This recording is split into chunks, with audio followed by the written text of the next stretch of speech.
Olá. Olá, boa noite também, doutor Guilherme. Eu tudo ótimo. Eu entrei um pouco antes só para que as pessoas, né? Tem muitas pessoas para que elas conectem e a gente consiga. Prazer, tá, doutor? Participar dessa live com o senhor. Tá? Legal. A sua câmera está deitada. Se puder. Ah, jura? Perdão, só um minutinho, doutor. Em pé.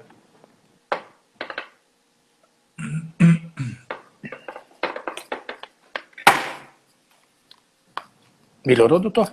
Isso. Deu? Ótimo. Ótimo. Agora estou te vendo aqui na mesma orientação aqui que a minha. Fiz toda uma preparação que não deu certo. Ao vivo é assim mesmo. Temos aí mais 2 minutinhos, né? Legal, tranquilo. Vamos aguardar aí o pessoal entrar. Tá ótimo. Depois a gente começa. Tá. Então, aproveitar só que eu queria fazer uma chamada, tá? Que hoje eu fui fazer uma doação de sangue, gente. Então, por favor, tá? É muito importante nessa hora, quem puder sair, quem tiver essa disponibilidade, por favor, os bancos estão abertos aí, estão precisando muito. Isso é muito importante para a gente. Com certeza. Tem Tá? muito banco de sangue aí precisando e Sim. caiu drasticamente a quantidade de gente que foi doar sangue. Então, sim, eles estão fazendo um apelo muito grande. Isso aí. Vamos lá. Tá, quase na nossa hora. Doutor, primeiramente, uma boa noite ao senhor, tá? Eu estou no lugar do nosso diretor Antônio, devido a assuntos particulares, né? O senhor deve estar sabendo, né? Sim, mas eu vou tentar conduzir esse nosso bate-papo de hoje e ter uma honra de estar a sua presença aqui conosco, tá? E não só eu, só para explicar que tem todo, lógico, uma equipe realmédica por trás de tudo isso, né? Não, claro. Eu só vou conduzir, mas tem toda essa equipe nossa aí que está conduzindo para a gente ter essa live aí com o senhor hoje, tá bom? Então, uma honra ter o doutor Guilherme Graziosi conosco aqui. Se o senhor me permite, eu gostaria de apresentá-lo ao nosso público, um pouco do que eu sei do senhor, tá? Se o senhor, por favor, quiser acrescentar alguma coisa, fique muito à vontade, tá? Obrigado. Doutor Guilherme Graziosi, cirurgião plástico, tem mais de 8 anos de experiência cirúrgica, né? E doutor Guilherme é sócio de uma clínica em Niterói, né, doutor? Situada aí em Niterói. Tem 2 sócios, doutor André Neri e doutor Flávio Távora, tá, que são cirurgiões também, e atende basicamente, lógico, todo o público do Rio de Janeiro, mas o atendimento na sua clínica em Niterói, né? E o senhor tem uma dedicação, pelo que a gente conversa muito na empresa, né? Essa dedicação de reconstrução de mama, além, lógico, de vocês também executarem produtos da estética, né? A cirurgia estética. Isso? Perfeito. A nossa clínica, né? A nossa empresa, sim, ela é formada, né, pelos 3 sócios, ela está baseada aqui em Niterói, mas nós também atendemos no Rio de Janeiro. O doutor André atende em Ipanema, nós 3 atendemos no Recreio, então a gente tem alguns braços também no Rio de Janeiro, que aí a gente consegue aumentar esse público para o nosso atendimento. Capilarizar esse atendimento, né? Isso, perfeitamente. Ótimo, interessante. A minha informação era justamente Niterói e abrangendo, lógico, todo o estado do Rio de Janeiro. Mas... Sim, exato. Tá ótimo. Tá. Doutor, já que aproveitamos falando dessa parte de reconstrução mamária, né? Como que surgiu essa iniciativa, essa dedicação dos senhores para abranger mais essa parte da reconstrução mamária? Você pode falar um pouco a respeito? Claro, com certeza. Eu vou dar o meu exemplo, tá, pessoal, e vou comentar um pouquinho também da minha equipe. Eu fiz minha residência de cirurgia plástica no Instituto Nacional do Câncer, né, o INCA. E o INCA, ele tem uma unidade dele que é dedicada praticamente à mama, que é o HC3, né, a unidade de Vila Isabel. Então, nessa unidade, a gente fazia todos os procedimentos de reconstrução mamária. Então, desde o início da minha residência, e obviamente, focou, né? Exatamente, eu gostava muito de cirurgia reparadora, ainda gosto, em todas as áreas, mas eu fui dando uma certa afunilada, uma focada na parte da cirurgia reparadora ou reconstrutora de mama.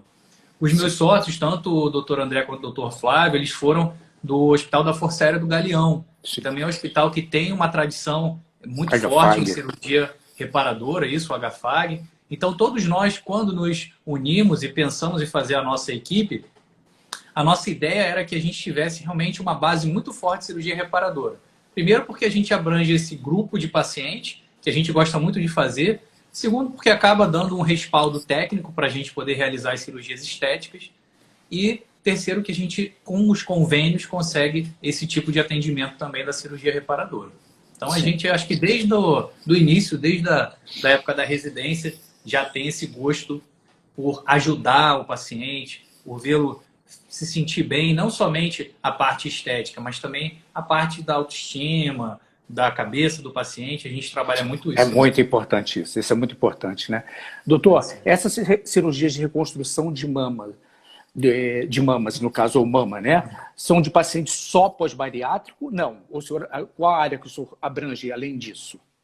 Então, olha só. A cirurgia reparadora de mama, o maior espectro é a reconstrução mamária pós a mastectomia, né? A gente realiza, existe uma equipe em conjunto, mastologista com cirurgia plástica, é retirada a mama ou um quadrante, enfim, a gente faz a reconstrução naquele momento. A cirurgia reparadora que nós também realizamos é a mamoplastia pós-bariátrica, que são aquelas pacientes que perderam muito peso e acabam evoluindo com uma queda importante das mamas, e isso acaba fazendo, se necessário, um procedimento cirúrgico com implante ou sem, vai depender, para que se faça uma cirurgia reparadora nesse caso. Mas, basicamente, a parte de reconstrução mamária pós-câncer é uma parte que a gente foca muito, e essa parte que tem o respaldo tanto de lei, de convênio, para que a gente possa realizar. Sim, tá ótimo. O pós-bariátrica hoje deve ser uma procura imensa, né, doutor? Porque a gente vê a quantidade de cirurgias bariátricas, né? Sim. E quando que um paciente desse vai conseguir alcançar o senhor, fazer a cirurgia tão pretendida por as meninas que fazem a bariátrica, né? Essa de colocar de mama. Então, assim, tem uma... Sim. Há um tempo atrás, cerca de uns 10 anos atrás, a cirurgia bariátrica ela ainda era feita somente por via aberta, então ainda não tinha muito interesse nesse campo, vamos dizer assim. Depois que começou -se a fazer a cirurgia por videolaparoscopia e até mais atualmente a utilização da robótica, a quantidade de pacientes que operam a cirurgia bariátrica é muito grande. A gente sabe que também tem a questão de hábitos alimentares, etc. Mas isso vem crescendo. E essas pacientes, mais ou menos depois de um ano de cirurgia, elas já chegam ali num platô, onde já perderam a quantidade de peso ideal e aí conseguem realizar os procedimentos de cirurgia reparadora. E assim, os mais realizados são de abdômen, que realmente fica aquele avental, e das mamas, que a mama da paciente ela acaba perdendo muita gordura, ou seja, o tecido estica e cai e perde muita gordura. Então a gente precisa fazer uma reposição de volume. Pode ser com o próprio tecido, mas na grande maioria das vezes a gente vai utilizar um implante mamário. Um implante mamário, para poder repor o tecido, exatamente. Tá. Mas isso cai dentro... Existe um protocolo para isso, doutor? Não. Para que essas indicações para o paciente é protocolado ou não? O médico fala, não, daqui a 2 anos, porque eu vou explicar um pouco para o senhor. Nós atendemos muitos cirurgiões bariátricos. E a gente, em grupos, a gente observa muito isso. A pergunta diz, doutor, estou liberado para fazer? Estou liberada para fazer, né? E eu sei que os convênios, eles têm um time para isso. O senhor tem essa barreira também dos convênios? Então, o que a gente aguarda? Primeiramente, a gente espera 1 ano após a realização da cirurgia bariátrica, porque nesse período, as alterações metabólicas já aconteceram, a paciente normalmente já conseguiu perder o peso e atingir a meta que o endocrinologista, o cirurgião bariátrico e a nutricionista propuseram para ela. E ela precisa estar com estabilidade de peso, ela não pode estar variando muito, porque isso para a gente é muito importante. Se a gente vai fazer uma cirurgia de contorno corporal ou de mama e a paciente no pós-operatório engorda ou emagrece, vai acabar alterando o resultado da nossa cirurgia. Então, o período, assim, nós já tivemos pacientes que chegam às vezes com 6 meses, já falando, já perdi todo o peso. Mas é importante a gente aguarde pelo menos esses 12 meses, a gente sabe que tem uma certa ansiedade em relação a isso, para que possa estar tudo certinho, os exames estejam de forma correta. Algumas pacientes acabam evoluindo com anemia, com deficiência de vitamina, no caso das pós-bariátricas. Então é importante que a gente tenha esse protocolo. Esperar 1 ano, estabilidade de peso, pelo menos 3 meses, e aí sim partir para as indicações de cirurgia, dependendo de como ficou a mama da paciente. Sim. E você pode fazer a cirurgia, tanto a cirurgia de mama como a cirurgia de abdômen, associar num tempo só? É indicado, não é indicado? Só tirar algumas dúvidas de Então, olha pacientes. só, existe essa possibilidade de realizar, tá? A nossa equipe, ela opta por realizar procedimentos escalonados, a gente realiza um procedimento, depois realiza o outro, Sim, para você sim. poder fazer uma indicação de uma cirurgia combinada num paciente pós-bariátrico. Realmente tem que estar tudo alinhadinho, tem que estar os exames certos, tem que ser uma paciente que não tem anemia, você tem que ter uma equipe grande para poder realizar. A gente tem alguns especialistas que fazem cirurgias combinadas, às vezes faz cirurgia de braço, mama, abdômen, tudo no mesmo dia. Existe essa possibilidade, mas assim, eu acho que cada um encontra a melhor forma de trabalhar e a melhor forma de Sim. entregar um bom resultado ao seu paciente. A nossa equipe entrega os resultados dessa forma. A gente faz um procedimento específico, depois faz outro procedimento, e em alguns casos selecionados a gente junta esses procedimentos. Tá. E esse time de uma cirurgia hoje, não combinada, vamos botar só a cirurgia de mama, é um time de cirúrgico grande, doutor? As pacientes, elas têm uma preocupação muito sobre isso também, né? Quer saber quanto tempo dura? Eu acho que chega essa pergunta sempre ao senhor, Da né? cirurgia? Do Sim, tempo de tempo cirurgia? cirúrgico. Sim, sim. Então, como a gente tem a nossa equipe, né? Sou eu, o André e o Flávio, e a gente já está bastante tempo trabalhando junto, a gente consegue fazer um procedimento desse em torno de 2 horas e meia no máximo de tempo cirúrgico. Porque a gente já tem uma programação de o que cada um faz no procedimento, como é feita a marcação é feita antes, no pré-operatório. Então, a gente já tem processo, né?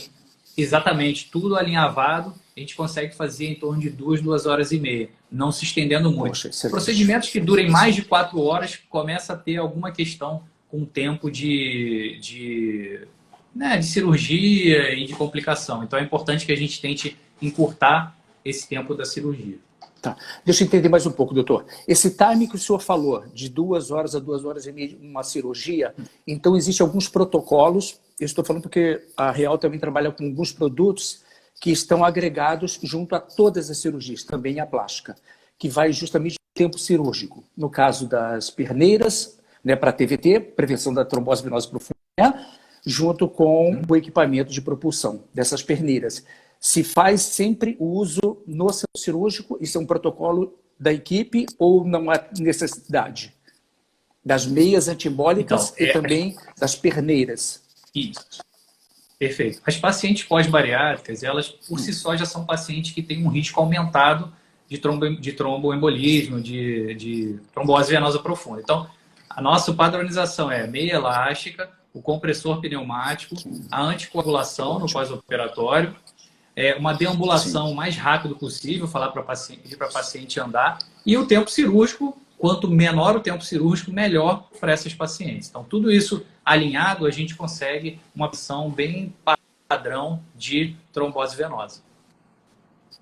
Então, esse tipo de prevenção já é protocolo da equipe, né?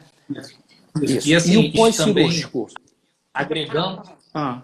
Isso, só um detalhe, nós agregamos alguns materiais, como você mesmo falou, por exemplo, a utilização da cola cirúrgica, do Dermabond Premium. Isso aí agiliza, quando está chegando no final da cirurgia, a gente retira ali em torno de uma meia hora, que é a parte do fechamento intradérmico, onde a gente utiliza essa cola cirúrgica, que é o Premium, e a gente consegue uma melhor posição ali da pele e reduzir ainda mais o tempo nesse finalzinho do procedimento. Ainda mais o tempo cirúrgico. Tá. O pós-cirúrgico também se usa algum tipo de meia? O senhor passa também para paciente pós-cirúrgico ou não? Como algumas cirurgias, os angiologistas também passam, tem um protocolo deles. Os pacientes do senhor, as cirurgias, existem... Nas nossas pacientes a gente utiliza a meia na cirurgia e essa meia fica durante uma semana e após essa uma semana a gente suspende a utilização. Tá. E no caso da mamoplastia, tem algum também tipo de material que o senhor também pede para os pacientes utilizar, tipo cintas, coletes, enfim, essa variedade de materiais que nós encontramos dentro do mercado?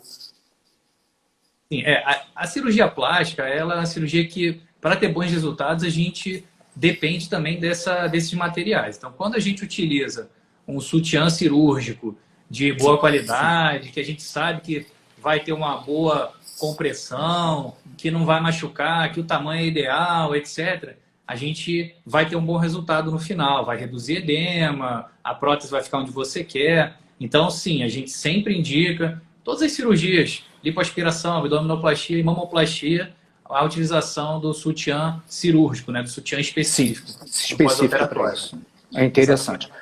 E o outro também que eu vejo muito, doutor, é as pacientes, né, sempre solicitando a preocupação muito grande com o problema cicatriz. O que o senhor passa para as suas pacientes nessa questão de cicatriz? Então, a questão da cicatriz, eu costumo dizer que ela tem 3 pilares, vamos dizer assim. O primeiro pilar é a questão técnica. A questão técnica, a gente faz a utilização de fechamento por planos, a gente utiliza a cola cirúrgica, o Dermabond Premium. Após a retirada da cola, a gente inicia um gel à base de silicone, a própria fita com silicone. Então, assim, essa é a parte técnica, né? A gente indica gel de silicone e fita de silicone. O segundo pilar é o cuidado que a paciente vai ter no pós-operatório. Então, esse depende 100% da paciente. E o terceiro, que nem eu nem a paciente conseguimos controlar, é o tipo de cicatrização que a paciente tem. Então, pele, se ela né? tiver uma cicatriz hipertrófica, se tiver uma pele com tendência a isso, a gente não consegue controlar. Mas é possível evitar ao máximo, tomando todos esses cuidados para ter uma melhor cicatrização. Tá. Curiosidade, doutor. Existe alguma técnica, um produto que se pode ser usado antes para ajudar o colágeno da pele, para depois da cirurgia? Não. Ou isso é uma viagem? Não, assim. Na verdade, assim, toda paciente que tem cuidado com a pele, que utiliza hidratante, que faz uso de vitaminas, de colágeno, que cuide da sua própria pele, já está com uma pele mais bem preparada. Em alguns casos, a gente utiliza suporte nutricional, a gente faz alguma reposição com proteína, whey protein, alguma coisa assim, para ter um estímulo maior. Mas, basicamente, assim, a cicatrização ela é muito de como é a qualidade da pele, a questão de vitaminas, de não estar com anemia, e principalmente ali, a parte técnica e os cuidados no pós-operatório. Então, esse segundo pilar que o senhor citou aí, que é a paciente em si, os cuidados da paciente em casa. Então, a parte de cintas, os sutiãs, enfim, isso ajuda bastante. Sim, ajuda bastante. De preservação da paciente, no caso, né? Exatamente. Assim, quando a gente pede para a paciente fazer um repouso específico ou fazer um tipo de cuidado específico com a própria cola no pós-operatório, a gente nota que se esse cuidado não for conforme a gente orientou, já que o curativo não está do jeito que a gente gostaria, que pode ter alguma pequena alteração. Então, são os detalhes de pós-operatório e, assim, a gente observa isso muito na prática. Quando a paciente está aqui, doutor, estou seguindo tudo à risca, está tudo certinho, você nota que no final vai dar tudo certo. Vai dar tudo certo. Às vezes, não foi, eu tive que fazer alguma coisa, então deu um problema na minha família, eu tive que trabalhar, alguma coisa do tipo, você vai notar que deu alguma pequena alteração em relação à sua cicatrização. Qual é o tempo de uma paciente para retorno ao trabalho, doutor, pós-cirurgia? Geralmente. Então, vamos falar de mama. Questão de mama. Sim. Eu estou puxando. Normalmente. Perdão, eu estou puxando um pouco mais para a questão estética e não de reconstrução. Você pode definir as duas para mim, para a gente ficar mais. Claro, com certeza. Normalmente, após um mês de cirurgia, a paciente volta às suas atividades normais. Então, ela pode fazer atividade aeróbica, pode voltar a dirigir, pode fazer todas as suas atividades. E o trabalho é uma delas. É claro que, por exemplo, se for uma cirurgia reparadora, que tem alguma questão a mais, tipo mobilidade, uma mastectomia, que a paciente não consiga mexer muito bem o braço, aí isso daí vai aumentando, em torno de 2 meses ou 3. Mas para cirurgia estética, 1 mês eu já acho que sim, tá o ideal, se tiver tudo 100% para poder voltar ao trabalho. Pô, interessantíssimo isso, né? E o senhor citou lá atrás que o senhor trabalha também muito, o senhor que eu falo justamente a equipe, né, toda, vocês trabalham muito com a parte emocional, essa expectativa dos pacientes. Me fala um pouquinho dessa expectativa, como que é esse no pré e também no pós. Quer dizer, é todo um trabalho. O senhor tem algum tipo de equipe, como nas bariátrias existem aquela equipe de apoio, né? Ou o senhor trabalha diretamente com a paciente? Na verdade, assim, eu costumo brincar que o cirurgião plástico ele já é um pouco de psicólogo também, né? Porque assim, se você não faz uma consulta, que você não explique pormenorizado para o paciente tudo que vai acontecer, por mais que aquilo não fixe tanto na mente dele naquela primeira consulta, mas que você tenha uma segunda consulta, você tem que ter um bom relacionamento médico-paciente, de todas as formas. A nossa equipe, a gente fica sempre à disposição. Nosso WhatsApp, a pessoa manda mensagem, a gente responde o mais rápido que a gente puder. Então, assim, quanto mais informação você der no pré-operatório, vai chegar no pós-operatório, ela vai estar sabendo tudo o que vai acontecer. É claro que, por exemplo, a gente não pode divulgar imagem de pré e pós-operatório na internet. É proibido por lei. Sim. Mas se a paciente vem aqui no consultório, faz uma consulta, ela vê as nossas imagens das nossas cirurgias e a expectativa dela, porque a gente mostra a realidade. Não boto foto com Photoshop, não. Eu boto foto com cicatriz recente, com cicatriz mais de 3 meses, com 6 meses, para ver evolução. Evolução da mama, que fica muito inchada, depois desincha, depois desce um pouquinho. Essa é a realidade. Se você for iludir o seu paciente, você nunca vai ter sucesso na vida. A gente precisa mostrar a realidade, informar o paciente e ter um excelente relacionamento médico-paciente. É assim que você consegue deixar na mente da pessoa tudo o que ela vai passar. Por mais que ela nunca tenha passado, a gente pelo menos pode dar uma percepção do que ela possa vir a ter. Tá. Vamos lá. Alguém citou lá para uma conversa conosco que o senhor é muito ligado nessa parte toda de evolução, de cirúrgica também, de protocolos, enfim. Como essa realidade, né? Vamos entrar um pouco mais ali. O que o senhor entende hoje como é que o senhor poderia abordar a parte ou robótica ou realidade virtual, cirurgia hoje, né?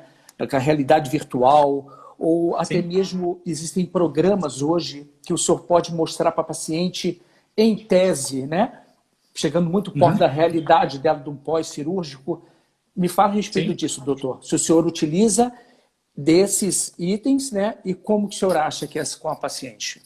Claro, claro. Uma coisa que eu sempre falo é o seguinte, a nossa equipe, ela é da nova era. Tá? E a nova era da cirurgia plástica gosta de tecnologia. Toda hora que sai uma tecnologia, a gente corre atrás, a gente vê, a gente quer usar.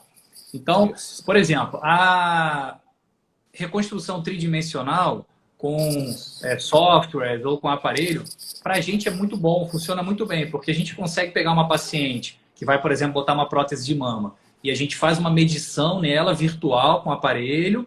Essa paciente a gente vai saber quanto ela tem de volume, a gente consegue projetar um implante nela para ela ter uma ideia. Ah, caramba, então assim que fica com 300, com 350.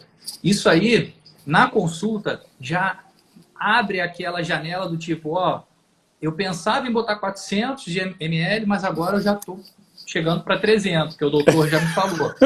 Mas por quê? Porque eu vi, não só porque ele me falou. Entendeu? Então, no pré-operatório isso funciona muito bem.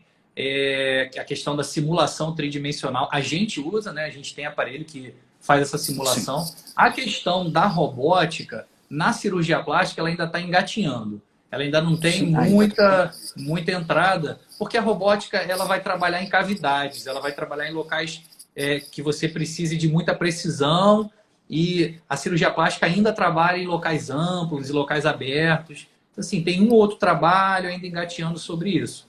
Mas a parte da simulação tridimensional a gente já utiliza há algum tempo e eu acho bem bacana.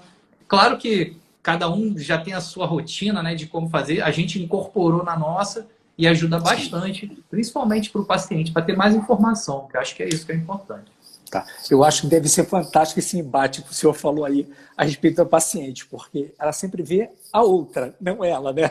Doutor, eu quero 400, mas como assim? Deve ser. A paciente, quando ela sempre chega com volume na cabeça. E a gente tem que explicar para ela que não é aquilo que ela vai ter. Não é todo sapato que vai caber no pé dela. É um feito para o pé dela. Então a gente tem que mostrar. Como é que a gente mostra? A gente faz a marcação, faz a simulação tridimensional. Olha aqui, ó, tá vendo 400 como é que ficou? E as pacientes vêm e falam, nossa, doutor, ficou muito feio. Fica muito feio. Né? E é para ficar, não, mas essa ficou boa, essa é de 250, 280. Então, a questão de escolher o tamanho do implante, ela vai muito da consulta que você faz, do papo que você tem, dos resultados que você mostra, mas ela é paciente específica. Aquele tamanho de prótese vai ficar bom para essa paciente. Você não pode generalizar isso para todo mundo. Paciente entrando, o senhor já olha, o senhor já tem mais ou menos já o perfil da paciente e o quê? Daí O que acontece? Quando a gente vai trabalhando, vai operando cada vez mais, a gente vai pegando uma certa experiência no tipo de implante que a gente vai utilizar para cada paciente. Mas assim, só para você ter ideia, a gente trabalha com os implantes da Mentor, que tem implantes redondos, perfil moderado, alto, extra alto, tem implante anatômico. A grade do CPG é uma grade enorme. Você tem o 313, 323, 363. Então, a gente tem, vamos dizer assim, substrato para poder fazer um procedimento cirúrgico ficar bonito. Só depende da gente estudar o paciente, da gente medir, da gente conversar, ver o que vai ficar melhor. E não, por exemplo, aceitar isso. O paciente chegar no consultório e falar, eu quero 400. Não, peraí, não é assim que funciona. Mas tem essa possibilidade, tem essa. Vamos ver o que fica melhor para você. Na nossa cabeça já tem um número. Eu costumo deixar para o final essa informação do número. É bom que encaixe, né? Mas... Deixa pro final. Mulher é um pouco complicado nisso. Tá, doutor. Mas a gente então, é o nosso público e a gente ama o que faz. Sim, lógico. É isso aí. Então, já viu que tanto o senhor, lógico, como sua equipe é muito ligado nessa parte tecnológica, nós sabemos disso, né? E então essa realidade virtual e a robótica ainda estão caminhando, né? É mais a questão mesmo dessa como se diz, simulação. Essa simulação é um feeling que o senhor tem para produzir para paciente, né? E deixa eu perguntar para o senhor, já que o senhor citou, eu informar que o doutor Graziosi, ele é speaker da Mentor, né? E por que Mentor, doutor? Eu queria ser uma sinceridade porque nós estamos aqui com um público muito alto, né?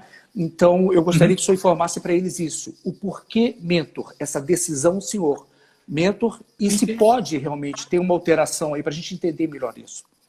Claro, claro. Então, desde que eu comecei a minha residência, eu sempre tive muito contato com a Mentor. Tá? Lá no INCA eu tinha muito contato com a Mentor, eu tinha um staff que eu operava com ele fora, o doutor Frederico, e ele utilizava muito o Mentor. Então, assim, eu sempre fui vendo os resultados da Mentor como resultados a longo prazo, bons resultados. E era uma prótese que, para mim, sempre foi fácil de utilizar. Eu sempre tive certo traquejo, né? O manejo com a prótese. Eu via bons resultados, eu achava fácil. Então, eu fui levando isso para a minha rotina diária. Quando eu comecei a estudar mais a fundo, eu ia vendo que os trabalhos que a Mentor publicava no mundo eram trabalhos de peso científico, eram trabalhos sérios, que a Mentor é uma empresa que está fundada com a Johnson & Johnson, que também é uma empresa super séria. A Mentor é uma empresa americana e tem fábrica na Holanda também. E, então, assim, eu sempre gostei das coisas sérias, né? do certo. Não que desmerecendo outras marcas, pelo contrário. Tem muitas marcas com próteses que são muito boas. Mas eu sempre gostei da prótese da Mentor, sempre me atendeu, tanto no tamanho, projeção, nos tipos, podendo utilizar uma anatômica, uma redonda. E assim, eu já tive experiência com outra marca, tive um tempo utilizando essa outra marca e voltei para a Mentor. Então, assim, no dia a dia, eu acho que eu consigo um resultado que eu quero, que eu busco. E quando a paciente conecta comigo nesse resultado, que é o que a gente busca, perfeito. Então, assim, eu vou conseguir dar esse resultado com o implante da Mentor. E, assim, recentemente, a Mentor ainda lançou o Extra, que é um implante que a gente está tendo agora experiência com ele. E, assim, a experiência está fantástica, fantástica. Eu tenho alguns casos já operados e depois a gente vai publicar isso aí, vai mostrar, mas a experiência está muito boa com esse implante. Isso é minha experiência, né? Minha experiência pessoal e da minha equipe, né? Sim, mas é ótimo de escolher esse feedback, né? Porque eu não conhecia a nova prótese, né? A Extra. Quando eu vi mostrando no YouTube, o cara cortando e apertando e o silicone ainda ficando ali, né? A resistência, eu fiquei maravilhado. Né? Imagino como as mulheres, sabendo que vão colocar um produto de qualidade e os senhores trabalhando com produto de qualidade, como deve ser ótimo, né? Esse feedback para os senhores, né? Sim, tá. Com certeza. Doutor Guilherme, fala uma coisa, já que a gente pega público assim amplo, e a gente sempre fala em mulheres, a gente fala em mamoplastia, né, abdomoplastia. Já que puxou para abdomoplastia também, ou essa parte estética, ou tem a quantidade que eu vejo de homens fazendo cirurgia bariátrica, e o que o senhor tem a dizer para esse público Sim. masculino? O que o senhor tem que...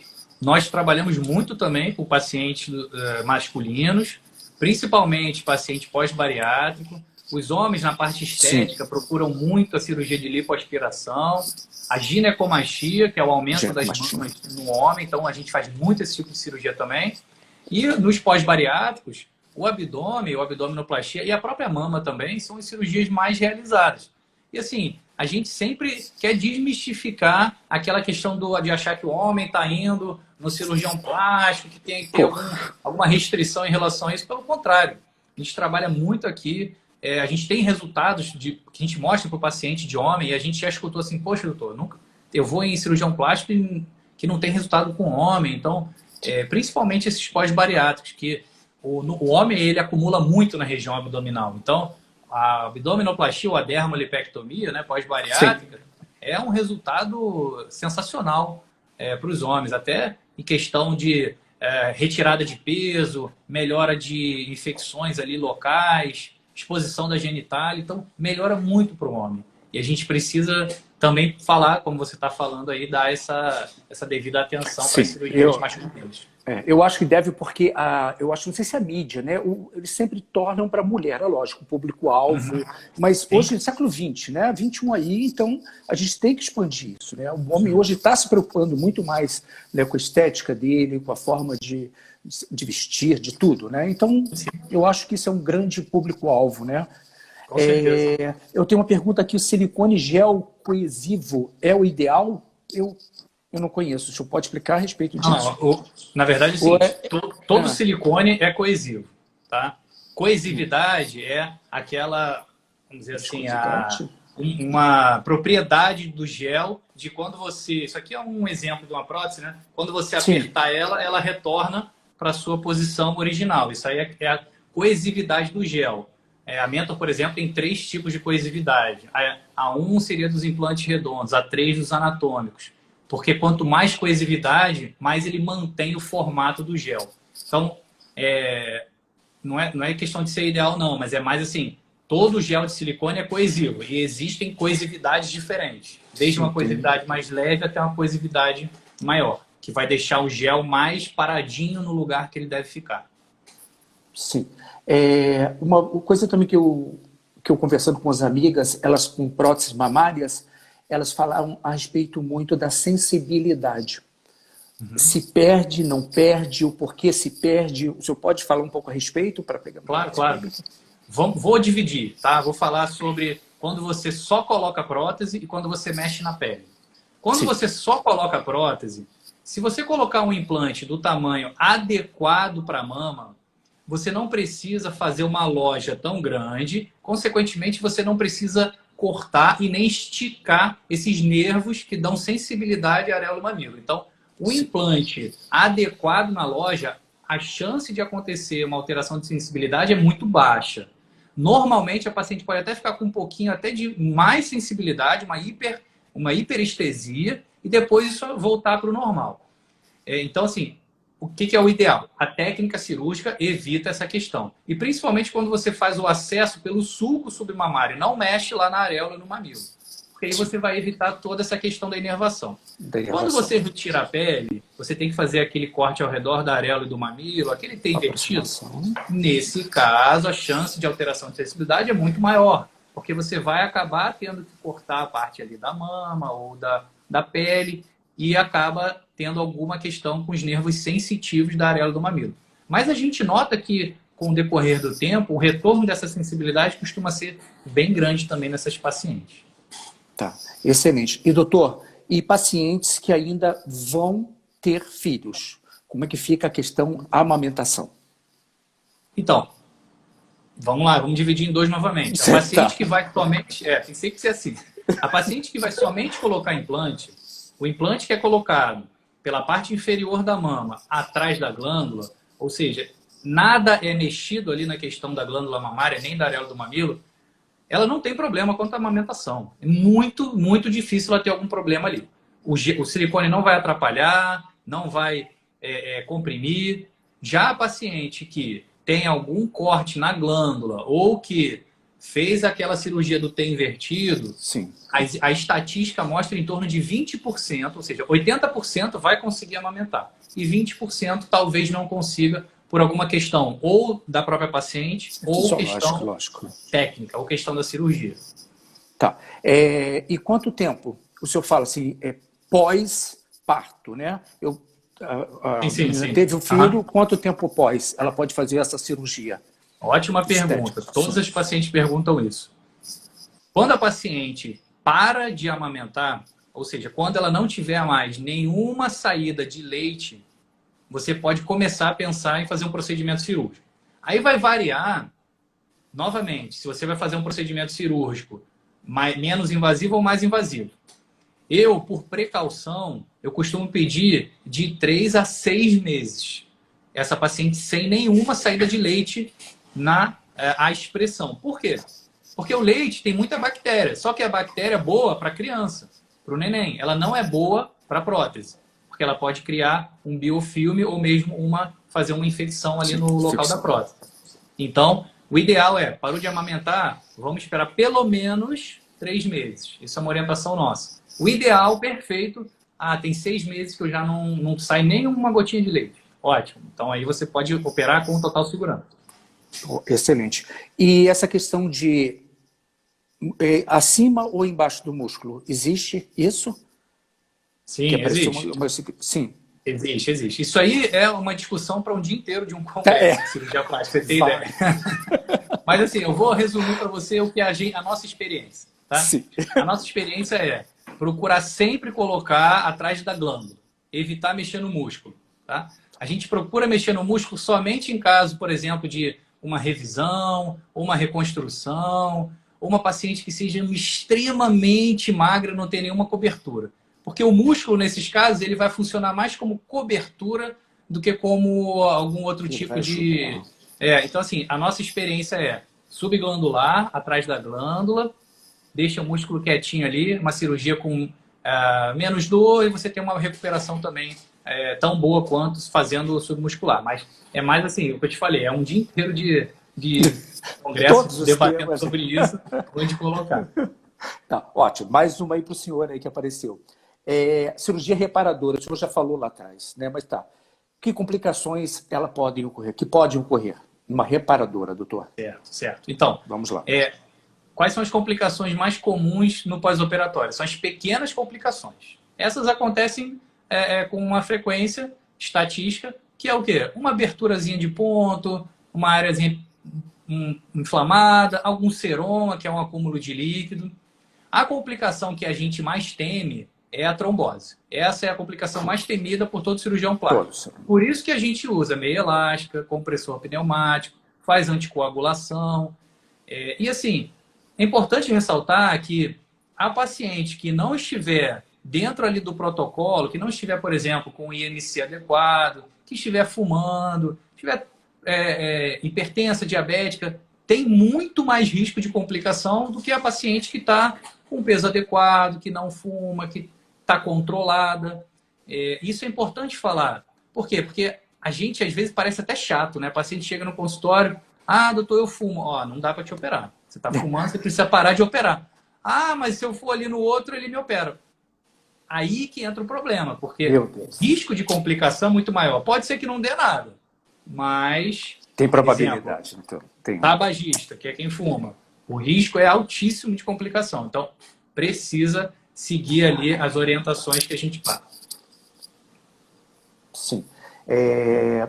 Também outra que apareceu foi a questão de preferência por texturizado ou não. E que diferença, o que é isso, doutor, dentro do meio, para que entendam, né? As pessoas que estão aqui acompanhando entendam. Então, basicamente, os implantes, eles nascem lisos.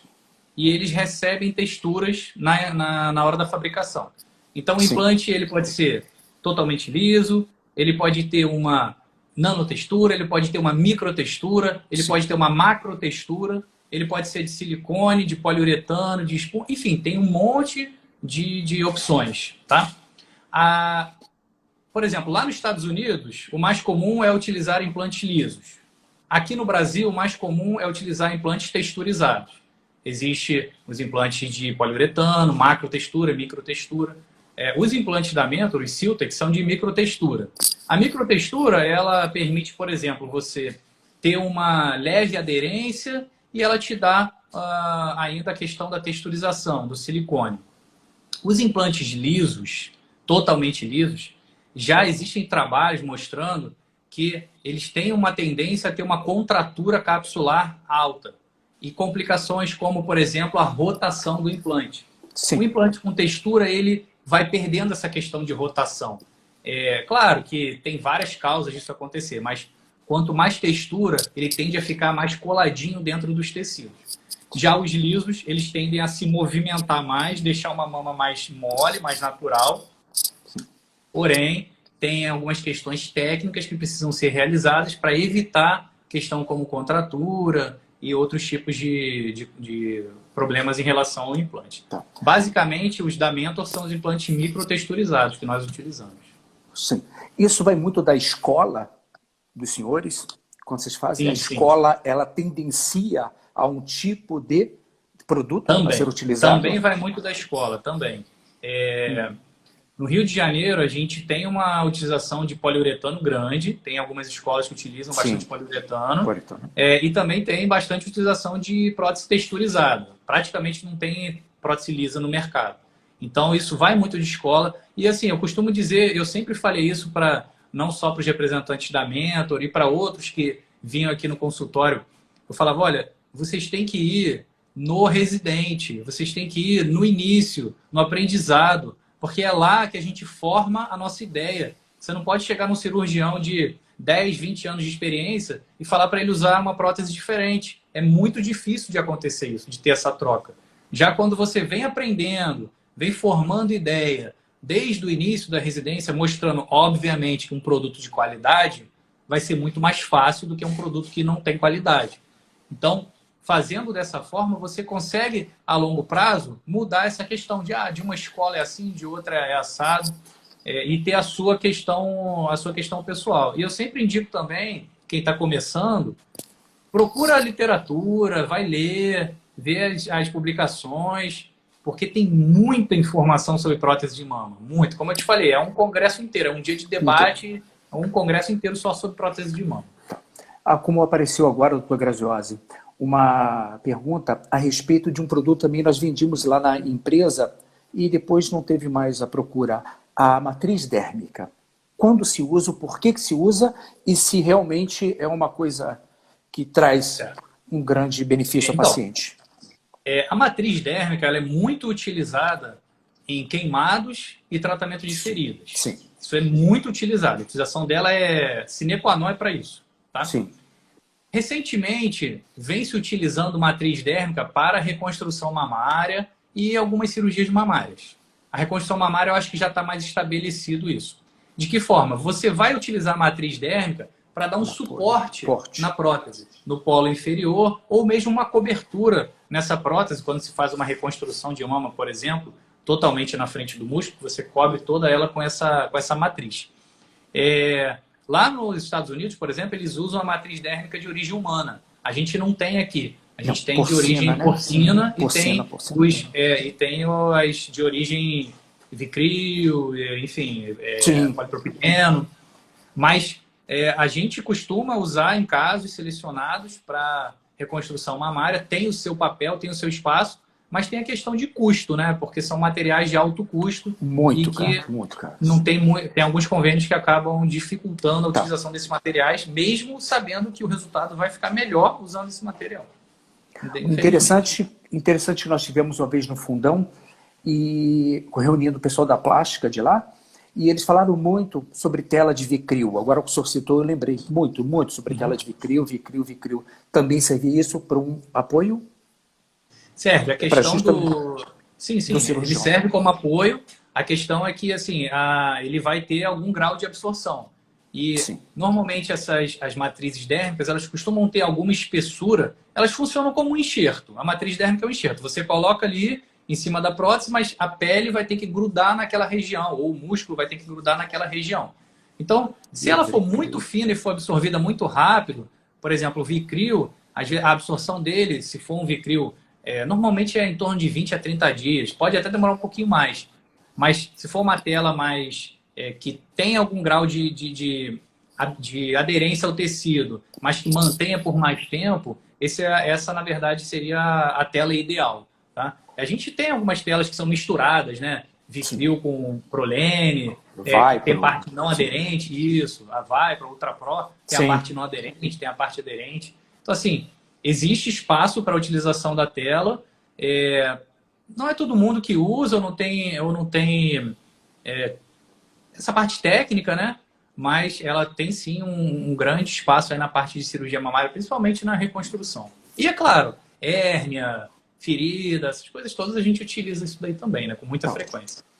E doutor, na questão quando se usa o expansor e depois vem a prótese definitiva, qual é esse time? Quando se usa, se troca realmente? Como é isso? Só para a gente tentar entender um pouco. Eu estou aqui no consultório hoje, né? Então, na clínica, eu vou mostrar para vocês, ó. Esse aqui é o expansor que a gente mais utiliza, que é o CPX4, né? Que é o expansor que tem a válvula integrada. Normalmente, na mastectomia, a gente já coloca esse expansor com alguma quantidade de líquido aqui dentro. E assim que o paciente realiza todo o seu tratamento oncológico, isso vai variar, porque alguns vão fazer químio e rádio, outros vão fazer só rádio, outros vão fazer só químio. Aí, ao término desse tratamento, a gente chega e faz a expansão completa. Para aí sim, isso é feito em consultório, aí sim a gente poder trocar por uma prótese. Então, o timing pode variar. Às vezes 2 meses, às vezes 4, às vezes 6. Vai depender do tratamento oncológico, porque o mais importante é a cura da paciente. Depois a gente vai trabalhar na parte da reconstrução da mama, exatamente.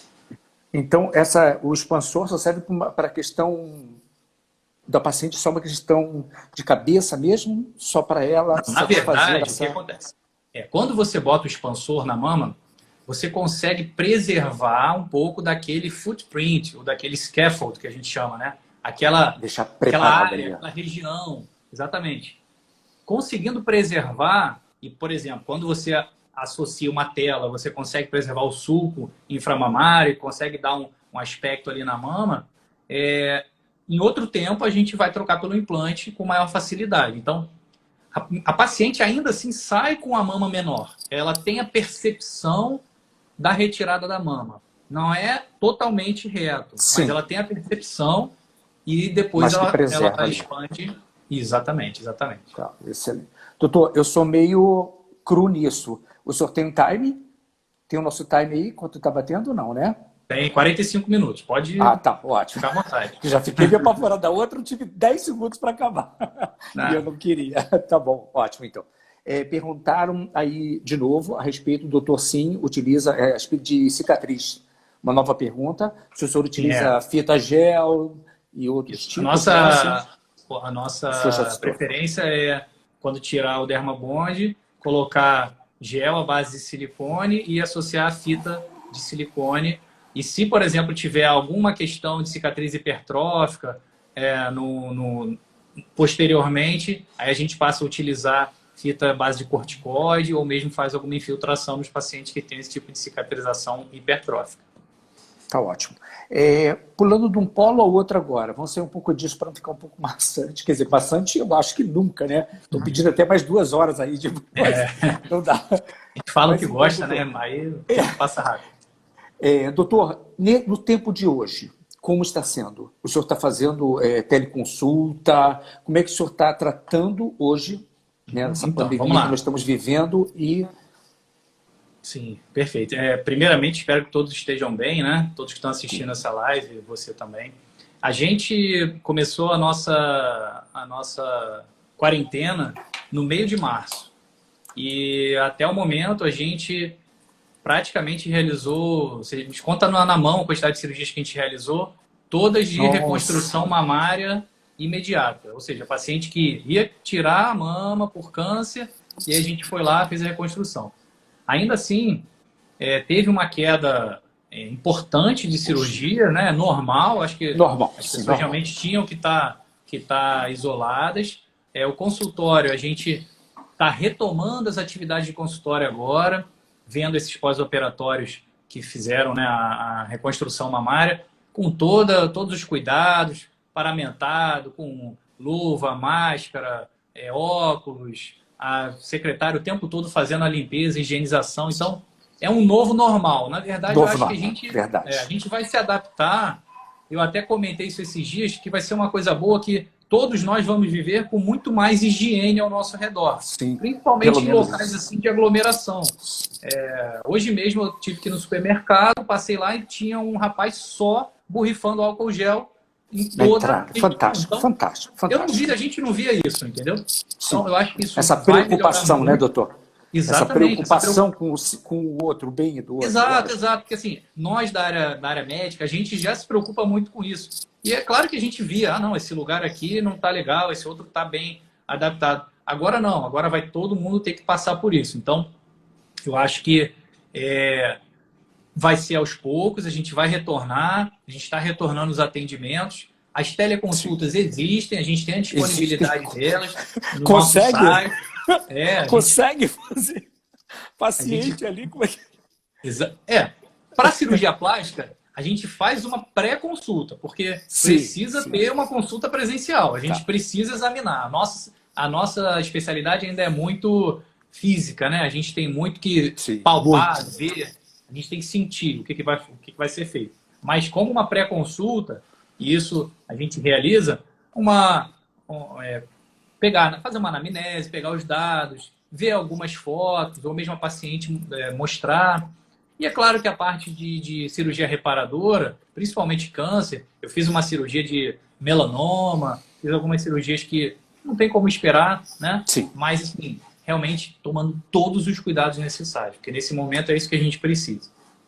Uma das perguntas aqui, achei até interessante botar esse tema, e desculpa, né, que são vários, mas essa questão da mentor, de dar essa garantia para os pacientes das próteses. Isso é muito bom para o senhor, bom para o paciente e dentro do mercado com essa visão. Então, além da Mentor ser uma empresa muito séria no mercado, uma empresa de renome que está lá aliada da Johnson & Johnson, eu até mostro para os pacientes no site, quando eles perguntam alguma questão de garantia, eu falo, olha só, as suas próteses têm garantia vitalícia para questão de ruptura. Tem garantia vitalícia se tiver qualquer problema do implante. E ainda assim, se você tiver uma contratura, um seroma, que a taxa é muito baixa, eles ainda te dão 10 anos de garantia nisso. E assim, não tem mais aquela questão de prazo de validade. Mas nada é eterno na vida. Pode ser que lá na frente, 15 anos, 12, 20, você precise trocar sua prótese. Mas assim, além de ser um produto de qualidade excepcional, muito boa, eu fui na fábrica da Mentor, então eu vi o produto sendo feito, a gente vê a seriedade que tem para a produção da prótese. O atendimento é muito bom, o distribuidor, que são vocês, não é para ficar puxando o saco que não, mas a distribuição é muito boa, os representantes são ótimos, né? Os representantes são ótimos, sempre atenderam a gente super bem. É claro que às vezes a gente tem um problema ou outro com questão de hospital, o convênio, principalmente convênio, que às vezes esbarra em alguns entraves. Nossa. Ainda assim, o atendimento é muito bom. A gente agradece isso daí, esse atendimento, essa parceria. Obrigado. E é o que eu te falei, a utilização do implante, além de ter uma história já comigo, a gente preza pela qualidade, pela garantia e para o paciente poder botar lá na internet o nomezinho da marca e ele poder ver que realmente o doutor usa o melhor produto que tem disponível a princípio para ele no mercado. Tá. Outra pergunta que apareceu também aqui para mim agora o senhor usa Prime em todas as cirurgias? Tem essa necessidade? O senhor vê com um benefício para o paciente? No caso. Então, todas as cirurgias que tenham feridas ou cicatrizes maiores, por exemplo, abdominoplastia, mamoplastia, braquioplastia, todas as cirurgias nós utilizamos o Prime. Nós somos a equipe, uma das primeiras equipes, eu acho que foi a pioneira da utilização do Prime aqui no Rio de Janeiro. Quando ainda existia uma indicação de você colocar a cola primeiro, depois a fita e depois a cola por cima. E isso mudou. A indicação é você colocar a fita e a cola por cima. Então, até nessa mudança a gente teve... A gente já tem, assim, a quantidade de pacientes é absurda, porque se a gente usa em todos, você imagina, né? A gente tem um movimento de cirurgia grande, a aceitação é muito boa, comodidade, o paciente pode tomar banho, assim, eu sou fã e eu falo porque eu falo no que eu acredito. Então, assim, eu vejo e acredito que o produto é bom, comodidade para o paciente se sente bem com aquilo ali e a questão da cicatrização não depende do prínio. O prínio vai ajudar. Claro que ele vai impedir, vai fazer uma barreira, tal, mas dizer que a minha cicatriz fica mais bonita porque eu uso o prínio. Não. Não. Ela tende a ficar melhor porque eu junto vários fatores, um deles é o prínio. E o prêmio vai me ajudar nessa questão de barreira, vai me ajudar na questão do paciente poder tomar banho, evitar de ter contato. E assim, a gente realmente é fã mesmo da utilização do material. Essa comodidade que a Prínio dá da pessoa ir lá tomar banho, eles não acreditam, né? Elas ficam lavando ali com cuidado, pode lavar à vontade. É uma segurança. Na verdade, a gente orienta assim, olha, eu até falo para os pacientes, no dia seguinte, você pode tomar banho. Mas uma ou outra ainda fala, doutor, não é melhor tomar banho só depois de amanhã? Porque porque não existia esse curativo. Então, a gente teve que adaptar o tratamento. A maioria é o quê? É o micropore por cima da pele e esse micropore tem que ser trocado diariamente. Então, com a cola, permite essa comodidade, né? O paciente tomar banho, ser uma coisa mais fácil. E reduz a quantidade de pontos que a gente utiliza na parte mais superficial ali da pele. E também acaba reduzindo um pouco o tempo cirúrgico. Interessante. Eu acho que até essa visão também do senhor, desde lá, sempre tecnológico da coisa, foi que o senhor conseguiu pegar também, né, enxergar essa questão do print e fazer o trabalho que se expandiu de uma maneira que, nossa... Sim. Aqui na nossa equipe, a gente costuma dizer que dos três eu sou o mais assim, assíduo por tecnologia. Sai uma coisa nova, eu já quero ver como é. Quero comprar. Não, cara, não gasta dinheiro nisso, não. Não, mas vamos investir, vai valer. Então, assim, o futuro tá ali, vamos embora. Exatamente. A gente corre atrás, a gente está sempre aberto às tecnologias e... Doutor, questão de dreno. Questão de dreno. O senhor usa, não usa? Quando se utiliza? Só para a gente entender um pouco disso. Perfeito. Eu acho que o time já está quase lá, né? Ou não? Tranquilo, fica seu cargo aí, fica à vontade. Tá. Normalmente, a gente tem a preferência por utilizar dreno, tá?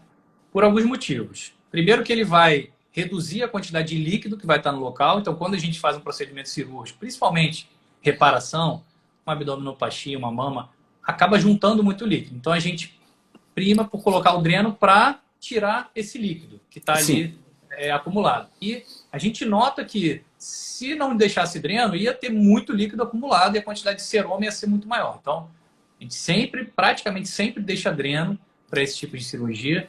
Em casos selecionados, a gente não usa, mas uma prótese de mama, que tenha sido uma cirurgia muito tranquila, muito rápida, a gente não coloca dreno. Mas a informação que eu passo para o paciente olha, a gente usa dreno.